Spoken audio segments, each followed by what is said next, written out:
the concept of properties are useful. You can add those in your own classes. Something else that I wanted to demonstrate would be the idea of using closures, or rather object method pointers. We have an __ closure extension. This dates back quite a while, and I think if we chose the keyword now, we probably wouldn't choose to call it __ closure, but that's the historical thing there. And so let me add a method to form here, and I'm going to call that, let's just say, int foo, just for the sake of writing something simple. And so what we're going to do is, I'll just implement that as well. So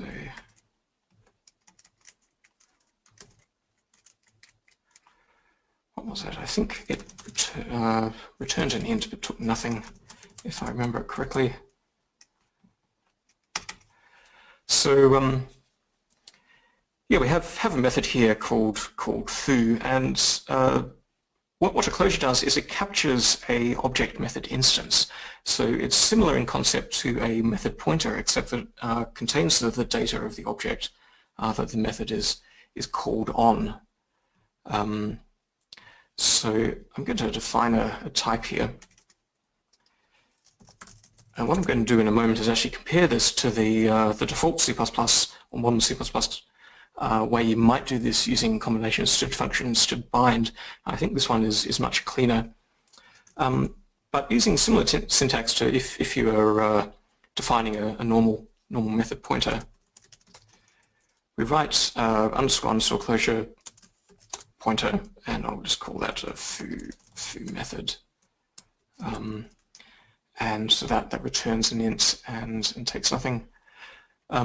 I can see some wait cursors popping up here. That doesn't normally happen. I think it's because I'm recording the session in the background, and it's slowing down the machine. So the syntax here is very similar to if you defined a normal method pointer, but it will be able to capture the object that the method is attached to as well.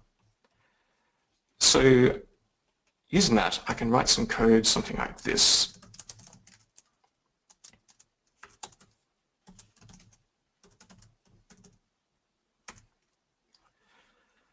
And there we go. Naturally, when I was preparing this demo, everything ran much faster, but things, of course, always go different when you demo live. And so that will mean that you can actually just call f like so, and it captures both the pointer to the method foo, but also the instance this. So you were calling this foo, and this gives very clean syntax. So something I quite like is that the type here, foo method, is simply a type that is on an object and returns an int and has no parameters, and it's not bound specifically to being a method on tform1 or a descendant. So it's worth noting, by the way, that this is a polymorphic method call. So it uses the pointer to the object, and so if we had a descendant of tform1 which overrode foo, then would call that. But it is not bound specifically to only being able to be used to the tform1 type or descendants. So something I can do is I can write a new class, and I'll just write a new method that matches the same parameters. And for this one, I'll make it turn 10, just so we can sort of tell the difference. And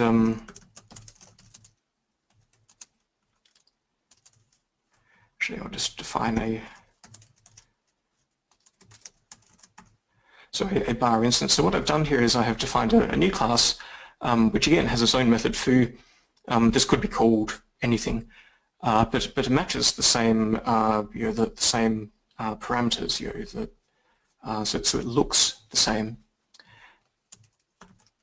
And so I can get that as well.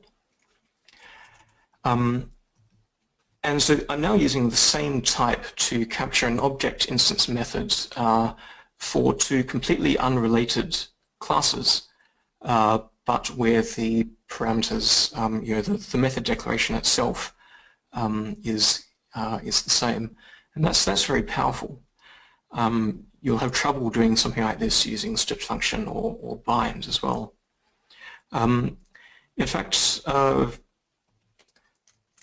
I can actually probably very quickly, have to be very quick, show using stitch function here. So I'll just include functional. I was hoping to actually run some of this code and demonstrate it, but I'm not certain we have time to do that. But I'll just write the code here so that you can see it. So stitch function again is a polymorphic function object.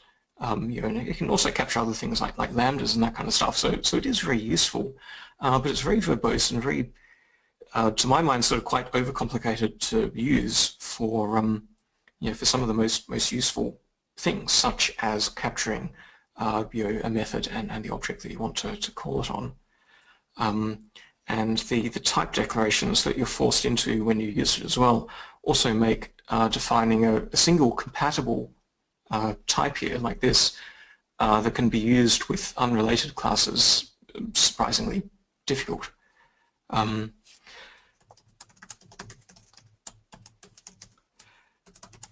So for example, oops, I have typed the wrong thing.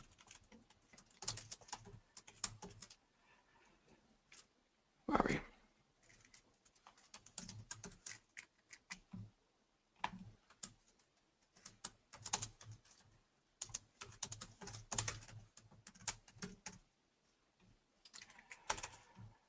So here we have a function that refers to bar's foo method, but it's as a class method, so we don't have the instance here. And you can see already that there's quite a lot of typing. The problem here as well that it only works with bars. It doesn't work with another class. So it's already a bit more limited, and it's not capturing the instance. So to capture the instance, you have to use std bind. So let me do that. Going down to use auto here because the type declarations are getting sort of increasingly long and complicated. So we can bind,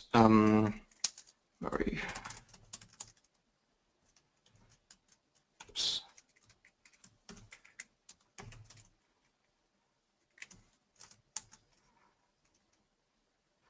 Okay, so we can now call F4 as well, and what we've accomplished there through this sort of much longer code is referring to the bar instances foo method. But again, this isn't compatible with another matching method of another class. So despite writing much longer code here, we still haven't got something that is as powerful as this one single line here. So C++ Builder uses this quite extensively for events as well. So when you have a control, for example, you might have a button and it's clicked, so you have an on-click event or something similar.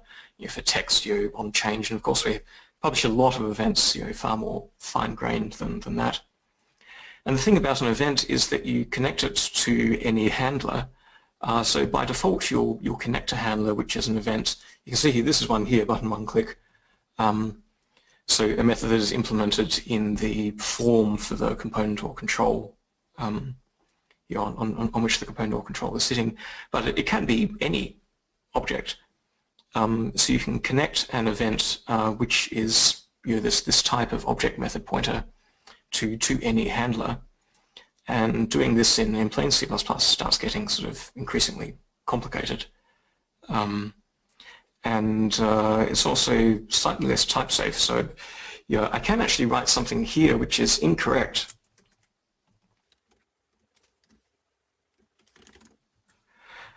So this now binds the tform1 foo method with the bar instance, And if I compile that, in fact I'll do that right now just to demonstrate it, this will compile with no errors at all. And that's terrible because the code is clearly incorrect.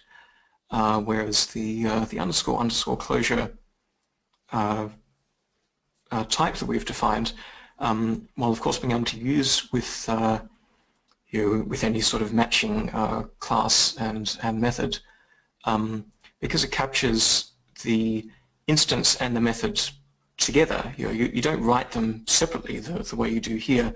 They are a single statement. Is innately more type safe.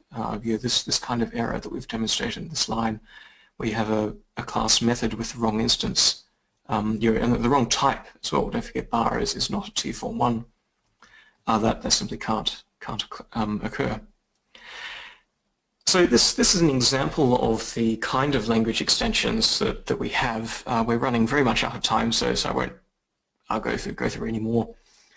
We have both RTTI and reflection, of which published is just one keyword that is useful for it, and properties as well, which are a very nice language feature that you might be familiar with from other languages, but aren't in pure C++.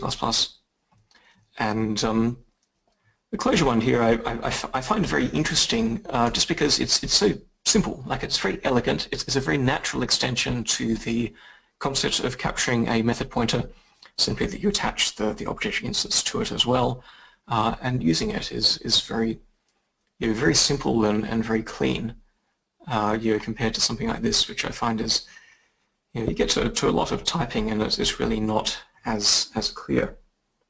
So we're definitely running out of time here.